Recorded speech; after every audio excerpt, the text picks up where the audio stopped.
In this question, we are going to look at number 17. Part A, we've determined, is automatically a geometric question because it's talking about finding your first left-handed person, right? And so if I want to do this, it's geometric PDF. Why? It's a specific person, like one value, it's 5, right? So 0.13 and then 5, that's going to be the easiest way. It's pretty straightforward geometric, right? And so you're going to end up getting 0.0745. Part B, we need to define what sum means. 1 through 5. We're going to say sum is at least 1. Okay?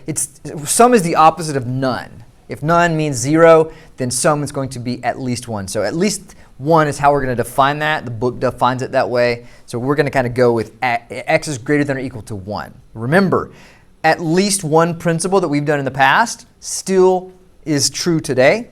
So we're going to have to figure out a 1 minus a probability. So we're going to find the probability of having 0 people, right? So binomial PDF of 0 with 5 and 0.13, that's going to give us 0.4984.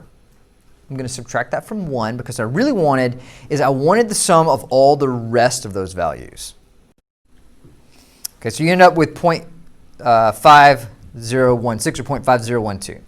Part C, geometric we said, right? Because it's finding your first left-handed person on the second or third try. That's a very clear indication we're going to be adding something together since it's a single value. I ended up doing a PDF twice. You could have done CDF and subtracted at some point in time. It doesn't really matter here. It's about 2 steps both ways. So I ended up doing a PDF of 2 and a PDF of 3, and then just adding those results together. You're going to get 0.211. When you look at D, it's exactly 3 lefties in the group. Want to look for exactly a certain number. That's always a PDF situation, and it's out of 5. This is really clearly directing us to the binomial question. So a binomial PDF of 5, 0.13, and 3.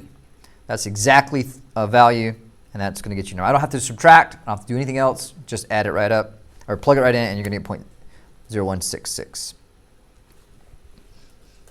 E, at least 3 lefties. First of all, you need to define what at least 3 means. We're going to say it's x is greater than or equal to 3.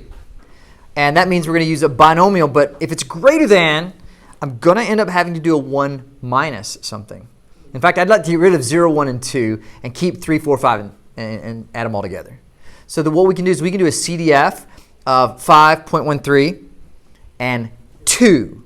Because I want to add that up from 0 all the way up to 2. And we can take that result and subtract it from 1. And that gives us 0.0179. In part F, it says there are no more than 3 lefties in the group.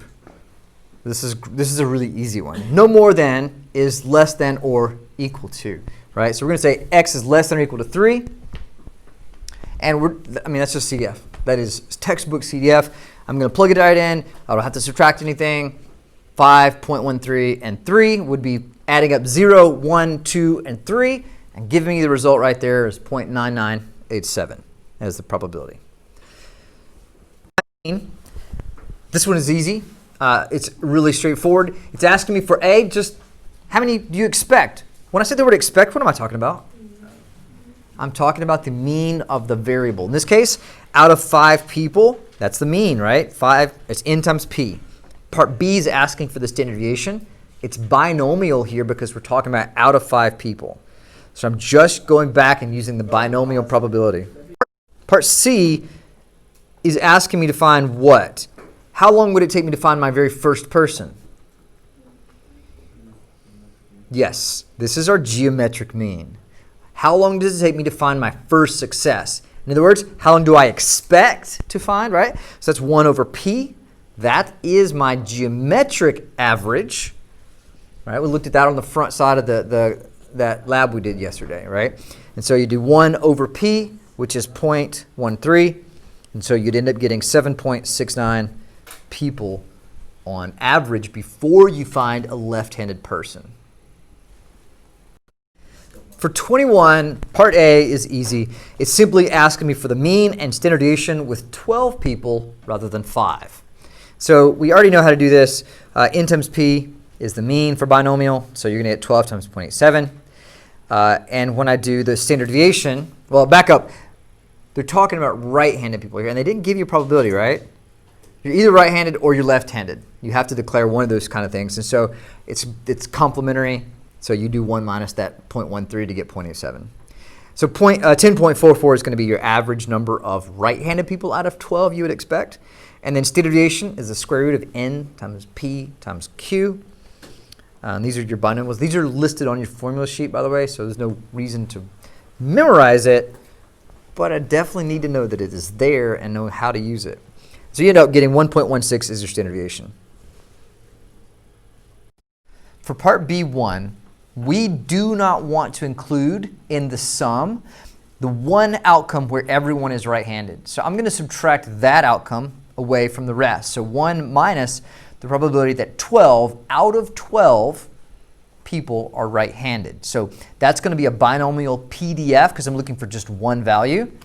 If I subtract that away, then it leaves behind where every other possibility there's at least one left-handed person in the mix. It just doesn't have all the right-handed group, right? So you end up getting 0.812, I think.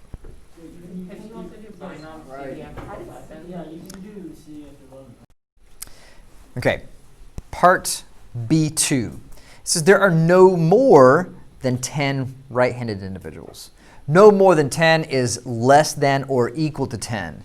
This is textbook CDF question. Less than or equal to is exactly what I want to see.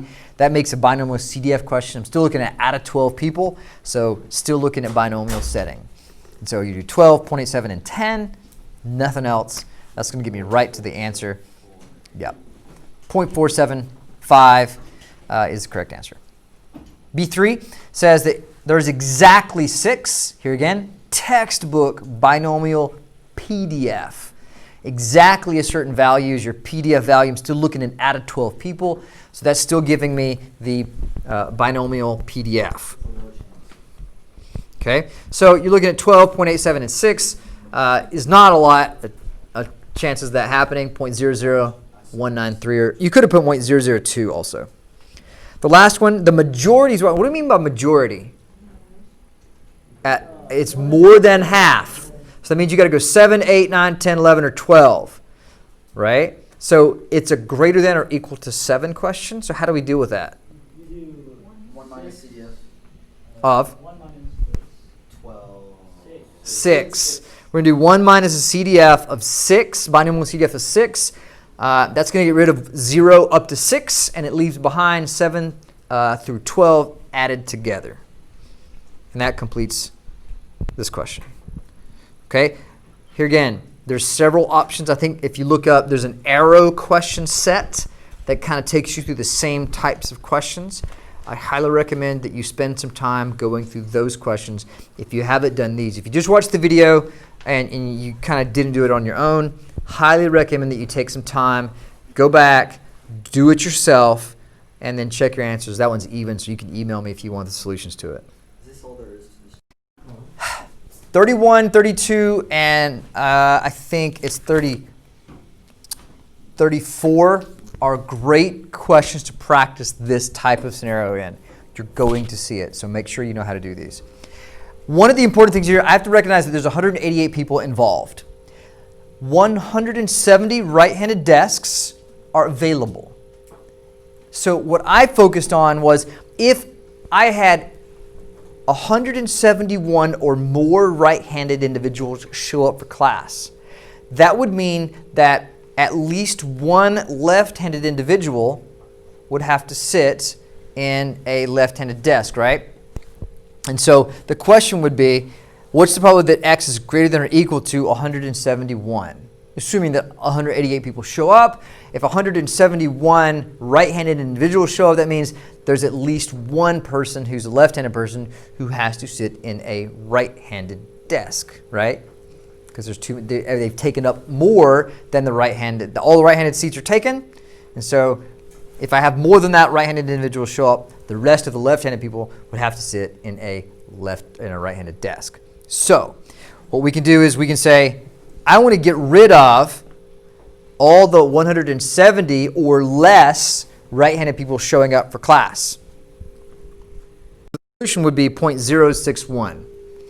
The other solution is using normal CDF.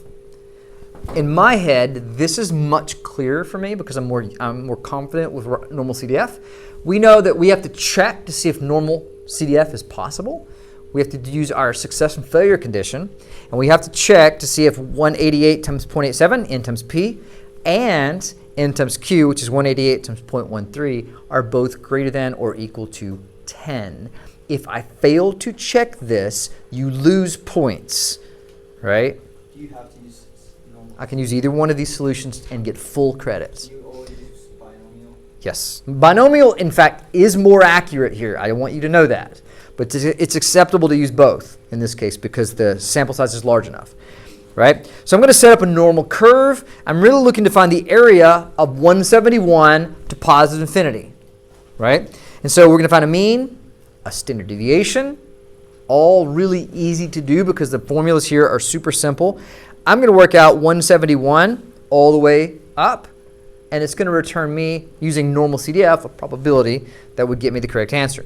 Now, you're not always going to have the same results. In other words, there's going to be slight differences in this number and the number we're going to get in normal CDF. That's okay, right?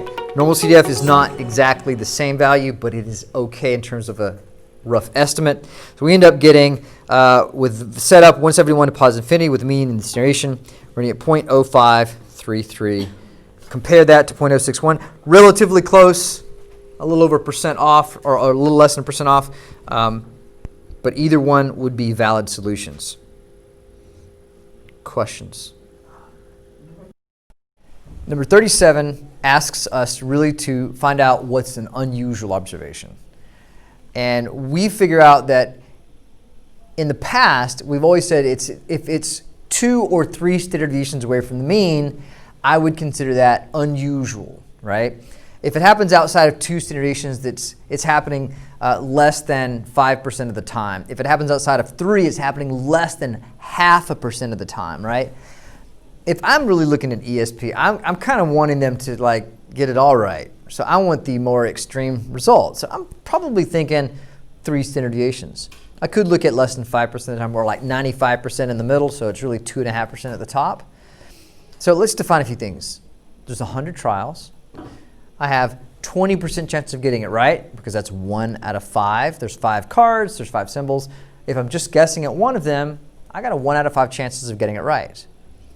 If I want to know how many we're going to get right on average, or how many we expect to get right, we multiply 100 times 0.2 to get 20. The standard deviation is also really easy to calculate. I'm just going to do that, and I would say, well, they're going to get around 20, give or take the standard deviation, right? Give or take 4 cards. So even getting 24 right wouldn't really be too surprising. But if I want to figure out the easy way, let's just go 3 standard deviations above the mean. 32. This is 3 standard deviations away from the mean. This is the easy version of the scenario. I could also approach this from a normal CDF question. Here we have 100 samples. We have 20 successes and 80 failures expected, so clearly above the 10 rule, the success and failure rule. So I can put down the mean, which was 20. I can use my standard deviation as 4 to find out what the value is. Now we're going to do 5%, which is 2 standard deviations above and below the mean. So if I split that in half, I've got 2.5% at the top, 2.5% at the bottom. This is the 95%, right? Remember 68, 95, 99.7 rule. The question is, what x value is this? How do you find x values in a normal scenario? Not normal CDF. I go inverse norm, right? So if I pull up inverse norm, right? I can do 0.975 because that's 97.5% up to that x value. And then we do mean of 20 and a standard deviation of 4. That gives us 27.8 as a value. Now that's only 2 standard deviations away, right? So really we're looking at 2 or 3 standard deviations. I think I'm going to be going with the 3. That tends to be a little bit more conclusive. technically, if they're psychic, I think they should get them all right. But you know, we'll see. But anyway, this is one of the ways, if I want to find solutions that are really unusual, if I'm looking for a number of standard deviations away from the mean, 3 is a very unlikely scenario. If I'm looking for a percentage, typically we have that less than 5% of the scenario. Actually, if you do a 5% rule, if you use the inverse norm using 5% at the top, like 95% at the bottom, you get like a 26 or 25 right. So that's even unusually high, right? But could happen occasionally, but I think the 3 standard deviations is a good idea.